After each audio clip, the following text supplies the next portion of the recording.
नमस्कार दोस्तों, आज हमारे बीच वरिष्ठ पत्रकार मोहम्मद सिराज साहिल जी हैं। नमस्कार सर, आपका बहुत बहुत स्वागत है स्टूडियो में।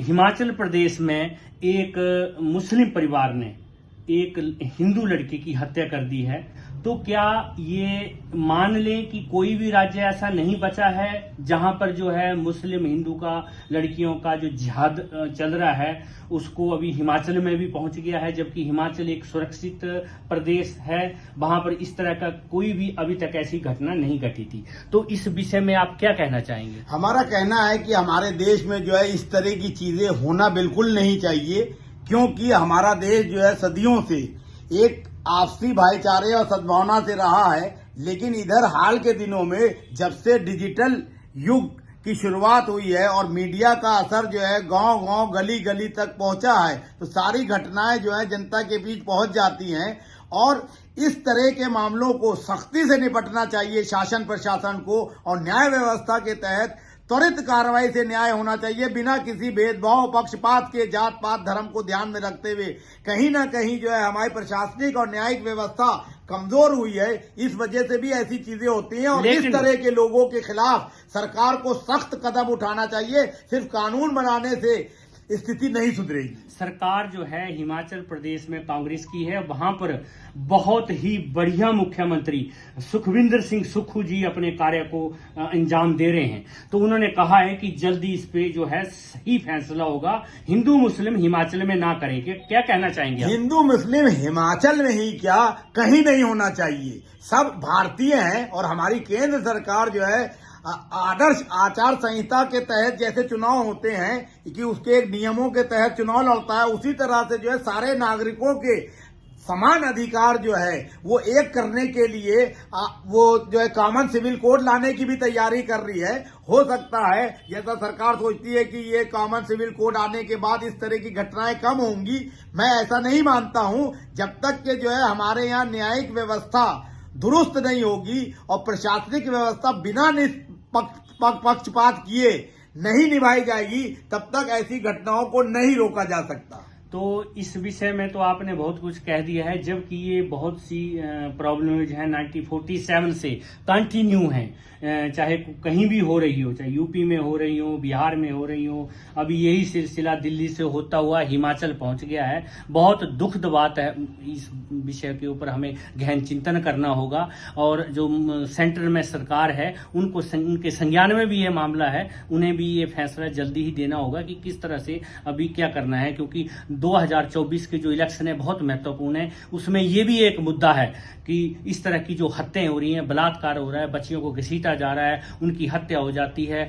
जंतर मंतर में जो है बच्चियां धरना दे रही हैं। तो क्या कहना चाहेंगे आप इस बारे में कि जो अभी इलेक्शन है 24 में, तो कैसी सरकार देश को मिलनी चाहिए? आपने बहुत महत्वपूर्ण मुद्दे की ओर जो है लोगों का ध्यान आकृष्ट किया है। जंतर मंतर पे जिस तरह से जो है स्वर्ण पदक जीतने वाली हमारे देश की महिला पहलवान धरने पे बैठी, 6 बार से लगातार सांसद बन रहे बृजभूषण शरण सिंह की गिरफ्तारी को लेके और उनके ऊपर जो है पॉक्सो के तहत जो है मुकदमा FIR दर्ज हुई थी। लेकिन ये पहली बार देखने को आ रहा है कि ऐसे खतरनाक धाराओं में मुकदमा दर्ज होने के बाद जो है नई नई समितियां गठित की जा रही हैं और अपराधी को या आरोपी को गिरफ्तार नहीं किया जा रहा है। क्या पॉक्सो के मामले में आशाराम के खिलाफ जो मुकदमा दर्ज हुआ था या इस तरह के मुकदमे जितने दर्ज हुए हैं उस पर समितियां गठित की? सुप्रीम कोर्ट के न्यायाधीश को यह सोचना चाहिए कि न्याय सबके लिए समान हो। जो प्रक्रिया बृजभूषण शरण सिंह के मामले में अपनाई गई है, क्या वो प्रक्रिया पूरे देश में पॉक्सो के तहत FIR होने वालों के सभी नागरिकों के खिलाफ हुई है? इससे न्यायपालिका की गंभीरता, विश्वसनीयता पे सवालिया निशान लगते हैं। इसलिए मेरा मानना है कि बृजभूषण शरण सिंह को अरेस्ट होना चाहिए और त्वरित गति से जांच करके दूध का दूध और पानी का पानी करके दिखाना चाहिए जांच एजेंसी को और न्यायालय को।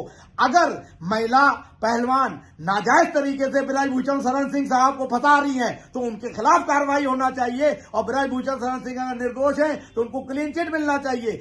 लेकिन बिना पॉक्सो में जो नियमित तौर पे रूटीन में कार्रवाई होती है उसको दरकिनार करके ऐसा करा जाना ये साबित करता है कि प्रधानमंत्री, उनकी सरकार, पुलिस और न्याय व्यवस्था एक विशेष व्यक्ति को बचाने के लिए ऐसा कर रही है। लेकिन 2024 में इस बात का बड़ा असर पड़ेगा। हमारे देश में जो है सबसे बड़ी जो है दुखद बात यह है कि बहुत जल्दी हमारे देश के नागरिक चीजों को भूल जाते हैं।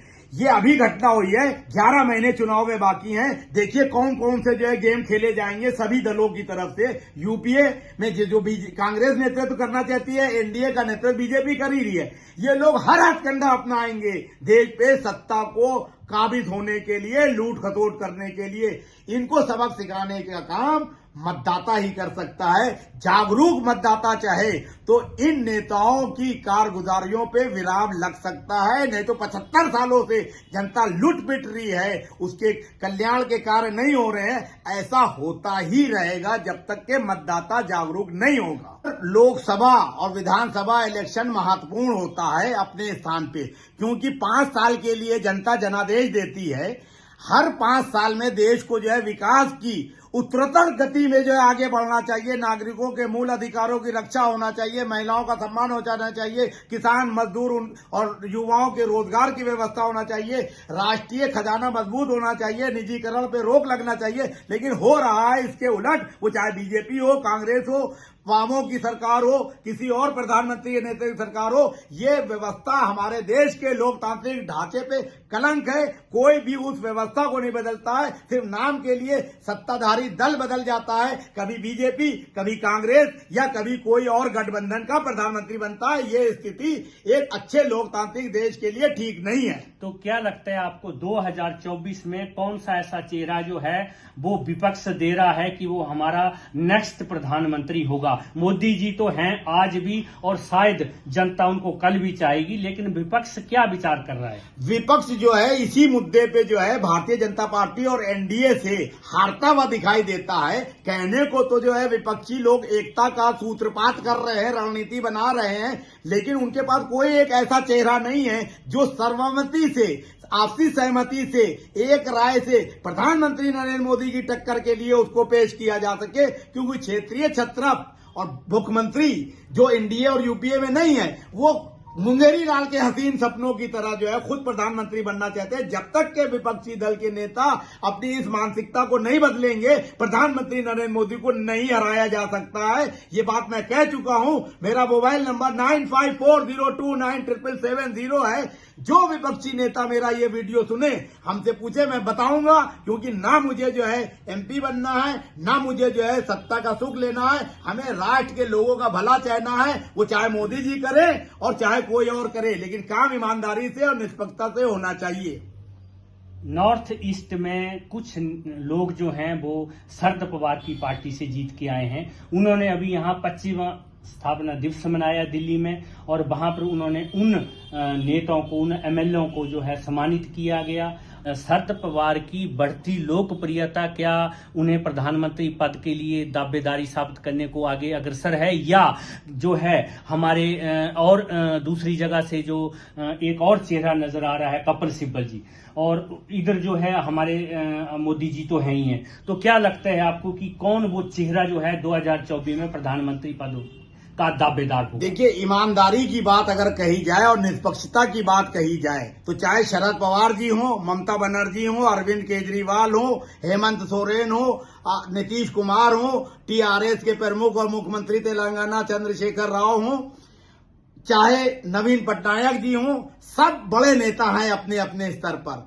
लेकिन अगर योग्यता, कर्मठता, नॉलेज, राष्ट्रहित और चरित्र और उच्च मानदंडों की बात की जाए तो उसमें इन सबके ऊपर जो है एक ही नाम भारी पड़ता है। वो है वरिष्ठ अधिवक्ता सुप्रीम कोर्ट के कपिल सिब्बल, वर्तमान में निर्दलीय सांसद, 10 साल तक कैबिनेट मंत्री रह चुके और हर मुख्यमंत्री, हर राजनीतिक दल की मदद करने वाले, हर जनता की सेवा करने वाले, लोगों के, गरीबों के फ्री में मुकदमे लड़ने वाले, राष्ट्रहित की बात करने वाले। और कपिल सिब्बल साहब जो है पार्लियामेंट में और पार्लियामेंट के बाहर प्रधानमंत्री नरेंद्र मोदी और अमित शाह और योगी सभी नेताओं को मुंह तोड़ जवाब देते हैं। उनकी कन्विंसिंग पावर, उनकी नॉलेज, उनकी कर्मठता, उनका धन बल, उनका ज्ञान बल इस लायक है कि अगर विपक्ष एकता के साथ उनको पेश कर दे तो प्रधानमंत्री के मुकाबले एक मजबूत चेहरा है। लेकिन सब अपनी अपनी राग, अपनी अपनी ढपली के चक्कर में चल रहे हैं, इसलिए बीजेपी को जीतना आसान हो जाता है। या तो कपिल सिब्बल को भी ना पेश किया जाए, न शरद पवार को किया जाए, न ममता को किया जाए, किसी को ना किया जाए, सब लोग मिलकर चुनाव लड़े, पहले बीजेपी को हराएं, एनडीए को हराएं, फिर संसदीय दल की बैठक में गुप्त मतदान से प्रधानमंत्री चुन लें। बहुत अच्छी बात आपने कही है, बहुत बहुत धन्यवाद, थैंक यू वेरी मच। एक बार फिर हम नई शख्सियत के साथ मौजूद होंगे, तब तक के लिए नमस्कार, जय हिंद, जय भारत, वंदे मातरम।